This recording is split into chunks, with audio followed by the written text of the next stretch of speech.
my journey into discovering iron. So I've been doing testosterone replacement, age management medicine, anti-aging medicine, longevity medicine, no matter what you want to call it, but basically it's about prevention and trying to increase our health span. How come people are not talking about this? Why isn't that a subject? So I call that the ionic blind spot. It actually has a slightly different effect on the body.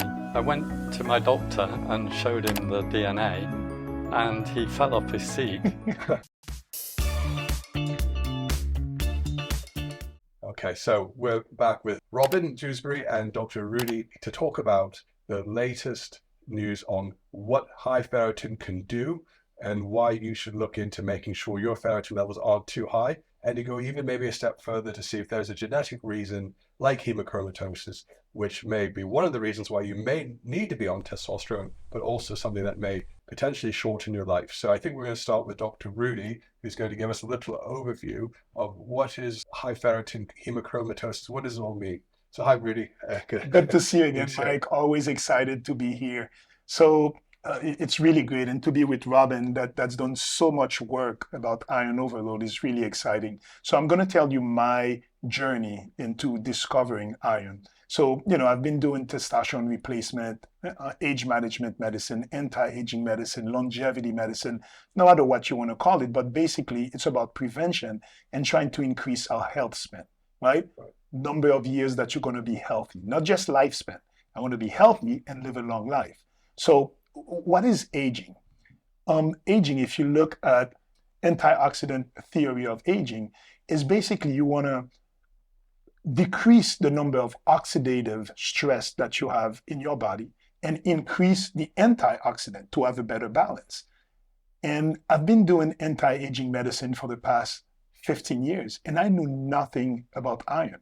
And I discovered that iron is one of the master pro-oxidants in the body, causing oxidative stress, right? We talk about all kinds of things causing oxidative stress, and we need to pay attention to those, whether they are toxins, psychological stress, food that we're eating, excess visceral fat, all of those create oxidative stress. But what about iron?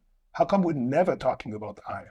So I actually started checking iron and ferritin levels on my patients on testosterone therapy because some patients over-donate blood. Some patients just go and donate blood every 2 months with no measurements of anything. And a lot of patients would crash their ferritin. So I would get patients come to me and they say, I'm on testosterone therapy. I don't feel good. I need more testosterone. When I check their ferritin, it's because they were over-donating. They have a ferritin of 20, 10, 5, and they feel tired. Their thyroid is not working. And it was the low ferritin. But as I started checking this, I started finding a lot of patients with high ferritin levels, iron overload, iron excess. And I wasn't prepared to interpret those studies. When I was in medical school, they never talked about iron excess or iron overload being an issue. It was always iron deficiency, iron deficiency anemia that was talked about. And when we look at it, iron overload is a cause of secondary hypogonadism. So if you are checking, if you are treating patients with testosterone, if you're in the business of longevity medicine, iron should be on our radar. And for everybody listening to this, they should know their iron status. And as I was looking through this, I found Robin's website, and he put out a lot of great content about iron overload, iron excess, and hereditary hemochromatosis. So it's an honor to be here with Robin, with you, and be able to talk to this, because I feel that our community of biohackers, of guys who are saying, I want to live till I'm 120, you need to know your iron levels. Absolutely. So let's talk about your story quickly. Robin, you founded Check Iron. There's also a Facebook group called Check Iron, so you need to be invited to that, or just go and you'll allow them to go in. And so, what happened? How did you find out you had this issue? You said you weren't really sure. Doctors didn't check it. You got fobbed off. What happened exactly? Yeah, I mean, what happened was, we were doing family tree DNA, and just to find out about our heritage and the family and so on. And I thought, oh, why not upload it to a medical site just to see what it says. And I was quite shocked to see that the number one problem I had was hemochromatosis. I had the strongest form, which is called homozygous C282Y. And this is on the genetic test that was linked to the ancestry site. But at that time, you didn't have any iron studies or ferritin I had studies. nothing. In fact, I went to my doctor and showed him the DNA, and he fell off his seat. He really didn't know what it was or anything, but he agreed to do a ferritin test for me. That's nice of him. So you got the test back. What did it show? At that time, it was over 1,000. So he phoned me up and said, "Oh, it's over 1,000. We need to do something about this." So he booked me with a specialist. Okay. A hematologist? A specialist. Okay. But I was booked in for 3 months from now. It's NHS. So I went private and went to I found a specialist here in London, and a liver specialist, and he looked at me and decided to take me on as a patient. Okay. And what did he do? What was the treatment? Well, he didn't. To start with, he himself didn't believe I had hemochromatosis, even though he measured my ferritin to be 1,400, but my transferrin saturation was only 60%, and he thought it had to be like 90% before you had hemochromatosis. So he did an MRI. It's called a Ferriscan MRI. It's a special type of software in an MRI machine. And he discovered I had 5 times the danger level of iron in my liver. So that's when he said, right, we're booking in, you start, they're called venesections here. Right. In America, they're called phlebotomies. Yeah. Therapeutic phlebotomy. Yeah. And we started 2 weeks from then, and that's why. So it's 2 weeks from when you got the MRI result to when you did the venesection. Yeah. Okay. So all that time, because I mean, it took months. All you need is you start doing the venesection, yes, and it goes down. It goes down quite quickly. Exactly. I mean, well, it took 8 months. 8 months. 2 weeks, because basically at that stage I was 60. I'd had it all my life, and it had slowly built up. I actually had another gene that slowed things down, and that's why when I started investigating this, and I looked up that I should have died at 55 according to some equations and graphs and so on. So I sort of was slightly worried about this. Of course, yeah. That's the promise of the genetic tests that you get. Yeah. Because you'll see certain things that say you've got a 90% or 80% predisposition over the other people in the population that have this. But what you might not know is maybe there's another part of your genome that's somewhat protecting against that. I think that's even with Alzheimer's, that you might have a gene for Alzheimer's, but there might be another one that's actually more protective against it. But those tests don't always give you that data unless you, I guess, went to a specialist. Yeah. It's still so new. Regular medicine doesn't really deal with the genetics in the way we should, really. Yeah. And if I may say something, there's what Robin said about the expected median age survival with a ferritin above 1,000 was 55. So this was done from a study called the Scandinavian Heart Study. It's almost the equivalent of the Framingham Heart Study in the US, where they followed about 9,000 patients for over 23 years, and about 6,000 of them died. So they had a lot of data. And the one biomarker that they found had the most correlation with longevity was ferritin. So they saw that if you had a ferritin above 600, median age of survival was 55. And if you had a ferritin below 200, median age of survival was 79. So once you want to know what your ferritin level is, as we said, just like Robin, he had a ferritin of 1,400. His median age of survival on that paper is 55. But because he had other genes that, and we're going to learn more about this. It's not an exact science, but it's still a direct correlation. Ferritin is a marker also for general inflammation. So if I'm going to do a blood test, a biomarker, in our clinics, we do blood tests 4 times a year. We follow 103 biomarkers. Ferritin should be one of them because it gives you information. And if it's elevated, you want to find ways to decrease that because it is going to decrease your oxidative stress. Absolutely. I mean, years ago, in all our basic tests, especially the tests that we pre-screen patients for TRT, we recognized that one of the causes of low T is hemochromatosis. And one way we weren't able to, and most patients wouldn't want to pay out of pocket for a genetic test of hemochromatosis, but as a proxy, if we saw a very elevated ferritin level, now we can say, hey, maybe you need, and we have done this in the past, go and get further testing for hemochromatosis. But then that also kind of verifies that, hey, it's probably why they've got low testosterone. and the two fit nicely. So that's why we found it very important. I think you that at your clinic as well. But you're saying, Robin, that the NHS is not standard of care at all. Yeah, I mean, the other thing is that I'd done an ancestry test, which is for really family tree information, but the quality of that test in terms of the coverage of different genes, they do 20,000 genes, whereas if you ask the doctor to in the UK to do a test for hemochromatosis, he'll only test for 2 mutations of the HFE gene, even though there are 3 mutations, and there are other genes as well that you should test for. So I mean, you implied that a DNA test was expensive, but an ancestry test can be, I think currently it's on special offer for $39. Yeah, I mean, there's full genome testing. Yes. I've gone to Nebula Health to get my full genome test, and you can keep that data. And you move it to other companies for analysis. It's a lot cheaper. When we've looked at going to one of the laboratory companies to do a genome test, and sometimes it's very specific, and there's like I said, a few things to look at, that those were a lot more expensive. So you're right. Owning your data is better, and I feel like the regular medical science want to catch up, but they don't. I think there's just an industry that's just does it that way. So yeah, I definitely, what I was saying is in general that people aren't going to go about, and like for our patients, they can pay, for our full comprehensive test at £199 as they're getting screened for testosterone. We've got the ferritin, iron transfer and saturation, TIBC, all in that test included. But it takes more time to do those genomic testing as well, which is why that's not a standard screening, at least for us. But these other services, it sounds like that's an option. And like why I was excited, I'm here in the UK in London and meeting with 2 UK residents. Why I was excited to talk about this is because the incidence of hereditary hemochromatosis is so high in Northern European ancestry. It's actually called the Celtic curse. And when you look at the incidence in the UK, I think it's heterozygous, it's 1 over 200 people, right? 1 in 200, In Ireland, it's 1 over 83. Yeah. So wouldn't you, it's actually the most common genetic disorder in Caucasians. So why wouldn't you want to check yourself in doing this?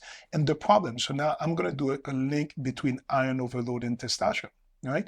Because as you were saying, high iron excess is a cause for secondary hypogonadism, because studies do show that iron can deposit in the pituitary, and specifically in the anterior pituitary, starting at the age of 30, even if you don't have hemochromatosis. So when you look at those young men who are using steroids in their 18, 20 years of age, and they develop this, because it's been proven that testosterone decreases hepcidin. Hepcidin is the protein that facilitates intestinal absorption of iron. So you think about a young man at 18 or 20 years old, does 3 to 5 years of the steroids, testosterone, increases their iron overload, causes more deposits of iron in the anterior pituitary, causes fibrosis. And that's how the mechanism of action that iron causes secondary hypogonadism. And it is irreversible.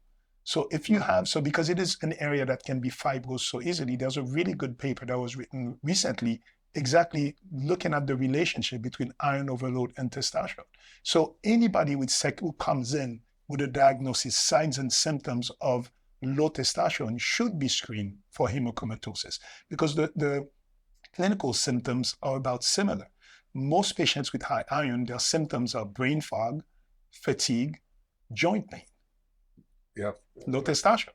So you cannot distinguish that. So as you are saying, and I see this all the time, I have patients who come in, they have low testosterone and they have high iron.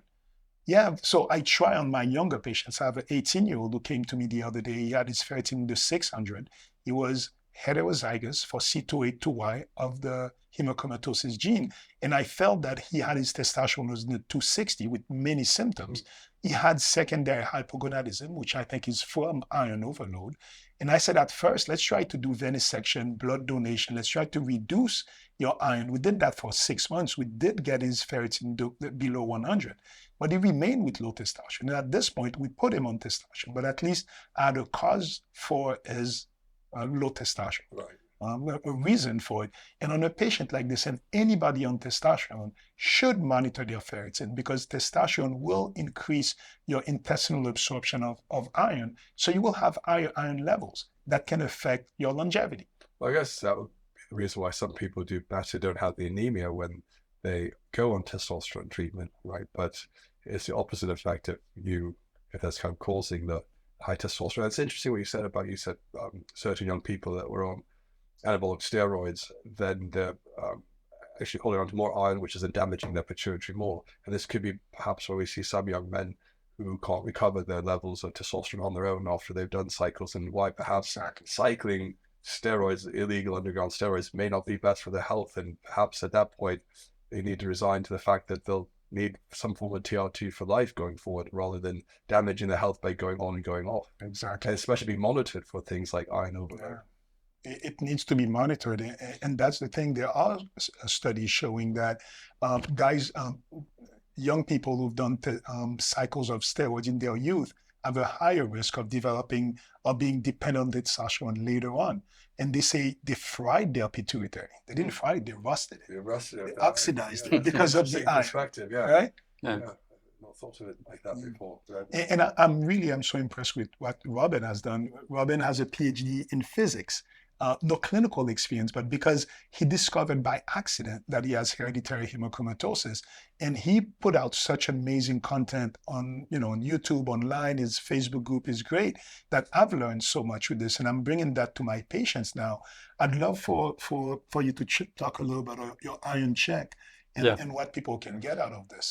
Yeah. So what I did was I decided that genetics was potentially could be a reason why you could actually prevent hemochromatosis, because you can actually, I believed that you could use it to predict that someone is going to get ill at a certain age.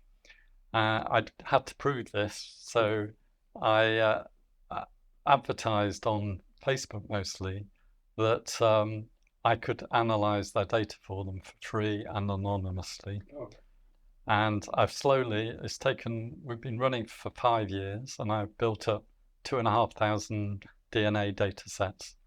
And the results of that is that we also ask people if, when they got ill, or if they hadn't got ill yet, what age they were when they got symptoms.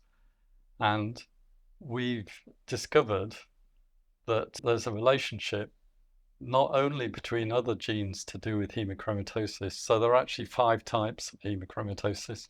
Most of them are rare. So they're called 1 to 5. So it's hemochromatosis type 1, 2, 3, and 4, and 5. Type 3, we've discovered, is supposed to be rare, but it's not rare at all. It's nearly as common as type 1, but no one seems to realize that yet. Why is that? Not measure it like you've measured it's a case of what you don't look for, you don't see, because the sort of papers on it has found some small pockets of people in central Italy, as though that was the only place, but that clearly isn't the case. Or maybe a lot of people from central Italy moved to America and had lots of children. I don't know, but it is quite common. And in fact, what's even more common is the juncture where actually some people are type 3 and type 1 at the same time, and quite actually more, sort of 19% of the people that uploaded were type 1 and type 3 of the suffering people. So what would the symptoms be of someone who's type 1 to 2 or 3? Just the same. So I mean, it's true there can be differences, and there's some of the mutations of the HFE gene, which is the common one. In fact, I was talking to Rudy about this earlier, that H63D does have slightly different symptoms in that the ferritin doesn't go so high, and you get more joint problems and so on. But generally, my view is really it's always the same disease. It's iron overload. The thing is, because some of the rate of loading is slower, it actually has a slightly different effect on the body. And, you know, there's also another thing is that you quoted 1 in 200 as the UK rate of people, but that's the diagnosis rate, and 1 in 83 in Ireland. That's the number of people that are diagnosed. But there's an equal number of people that aren't diagnosed. They don't know. And many of those are what we call carriers. So HFE is a gene that's supposed to be recessive, and you're supposed to need 2 of them to actually get the disease. But what we find is that you don't need 2. And a lot of people are now realizing that anyway. Even the people that treat me in the hospital I go to every 3 months, I talk to them what's going on there, and they will admit that there are carriers that overload. So that's an important point, because being a carrier for hemochromatosis, meaning you have 1 out of the 2 genes, the SNP mutations, right? When I went to medical school in the 1990s, I learned about hemochromatosis, but they told us it was only if you have both genes. You're homozygous for C2A2Y that you need to worry about. Well, that's a myth. The carrier myth still exists. I will send some of my patients who come in with elevated ferritin, high levels, low testosterone, so they have a clinical manifestation of that high iron, and they have 1 out of the 2, they are heterozygous, and the hematologist will tell them, no, you don't have hemochromatosis because you need both genes. It is completely false.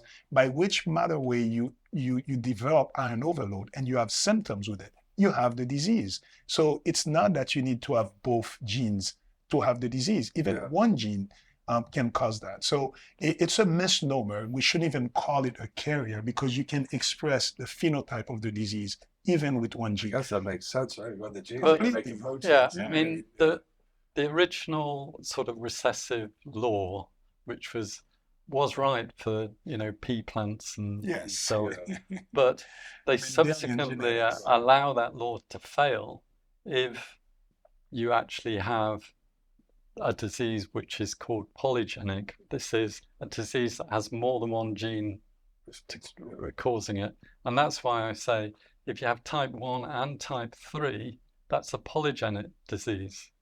Right.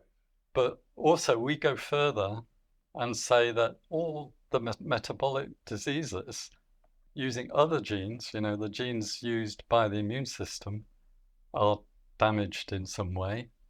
The metabolism is out of control, then it will actually change the rate of flow of iron in the body as well. So that's why it's really a polygenic effect, not a monogenic effect, which is HFE gene is supposed to be, and it's never monogenic. And I don't believe there are any monogenic diseases whatsoever. Agreed. It's not as simple as this. There's a lot we don't know then, or a lot that the way science or medicine hasn't moved along with the data. Yeah. So my question for myself, studying medicine, and I'm, I go to all the conferences, the anti-aging conferences. We see each other at those conferences. How come people are not talking about this? Why isn't that a subject? So I call that the ionic blind spot. That people are not talking about iron. They'll talk about cholesterol for hours. They'll talk about, like some molecules for hours, but not talk about one that's been proven. I think there's a few reasons for this. Number one, it's a pretty new discovery. HFE gene mutation was only discovered in mid-90s. So that's only less than 30 years. The hepcidin, the transport molecule for iron, was only discovered in the early 2000s. That's 20 years ago. So when I went to medical school, all of those things were brand new. Second, we thought it was a rare disease. So we still say, the average physician will still tell you, if it's not, you don't have both genes, you don't have homozygous, you don't need to worry about this. Now we know that it is false. And it's only now Dr. Leo Zacharias coined the term ferrotoxic disease. How so many diseases are caused by the oxidative stress of increased iron, because it does damage mitochondria. It creates a protein called lipofuscin that causes problems with autophagy, so increased senescent cells. So we're talking about all of this when we talk about longevity, but we never mention the master pro-oxidant, which is iron. So yes, in our practice, we put our patients on antioxidants, right? We tell them take quercetin, take green tea, take all of this to counterbalance the oxidative stress. And I agree with this. Right. But what if we could decrease the amount of oxidative stress? So we need to come from both sides. And I feel like the field of ferrotoxic disease is going to increase and it's going to become more known. Most conferences I go to, I talk about this, most people do not know. There's so much misconception, misinformation about iron that it is really scary. When you think about our field of testosterone replacement, what we talk about is secondary erythrocytosis, right? That we know testosterone causes an increase in hemoglobin hematocrit. And the big question is for our patients to donate or not donate. And there's a lot of controversy about this.